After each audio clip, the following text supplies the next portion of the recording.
నెల్లూరు జిల్లా పెరమన దగ్గర జరిగిన రోడ్డు ప్రమాదంలో పోలీసులు కుప్పిగంతులేస్తున్నారు.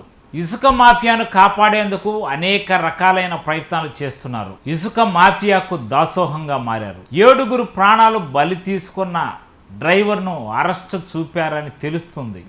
ఇది రహస్యంగా అరెస్టు చూపారు. 7 ప్రాణాలు బలిగొన్న ఈ డ్రైవర్ మదారాబాద్కు సంబంధించిన వ్యక్తిగా సుధీర్గా గుర్తించారు. ప్రస్తుతం ఆయనకి లైసెన్స్ ఉందంటూ బుకాయిస్తుంది పోలీసు. అయితే ఈ లైసెన్సు అసలా నకిలీయా తెలీదు. ప్రస్తుతం ఇసుక మాఫియాకి దాసోహంగా ఉన్న రవాణా శాఖ, ఆర్టీఏ అధికారులు, రెవెన్యూ అధికారులు, జలవనరుల శాఖ అధికారులు, మైనింగ్ అధికారులు వీళ్ళంతా కుమ్మక్కై ఇసుక మాఫియాని రక్షించే ప్రయత్నం చేస్తున్నారు. ప్రస్తుతం డ్రైవర్కి లైసెన్స్ ఉందంటూ అసలు డ్రైవర్ ఎవరన్న విషయాన్ని కూడా పబ్లిక్కి తెలియకుండా రహస్యంగా అరెస్టు చూపి కోర్టుకు పంపారు పోలీసులు. ఈ కేసు నెల్లూరు జిల్లా ఆత్మకూరు డిఎస్పీ ఇన్వెస్టిగేషన్లో ఉంది.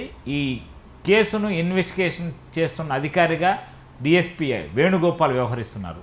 అయితే డిఎస్పీ మీడియా ముందుకు వచ్చి చెప్పే అధికారం కూడా ఉంటుంది, కానీ అలాంటి ప్రయత్నం ఏం చేయలేదు. జనంలో ఉన్న అనేక అనుమానాలను నివృత్తి చేయాల్సిన పోలీసులు ఈ అనుమానాలను మరింత పెంచే విధంగా, మరింత విస్తృతపరిచే విధంగా, మరింత అనుమానాలు రేకెత్తించే విధంగా తావిచ్చారు. ఇది కేవలం పోలీసులు ఇసుక మాఫియా కుమ్మక్కు వల్ల ఈ వ్యవహారం జరిగింది. ఇసుక మాఫియాను కాపాడేందుకు, అక్రమ ఇసుక రవాణాకు వీళ్ళు చేతి ఇచ్చే విధంగా పోలీసులు వ్యవహరిస్తున్నారు. ఈ నేపథ్యంలోనే మదారాబాద్కు చెందిన వ్యక్తిని, పెరమనలో 7 దళితులను బలి తీసుకున్న వ్యక్తిని ఎలాంటి సమాచారం లేకుండా, ఎవరికి తెలియకుండా రహస్యంగా అరెస్ట్ చూపి కోర్టు ముందు హాజరుపరిచి జైలుకు పంపినట్టు తెలుస్తుంది.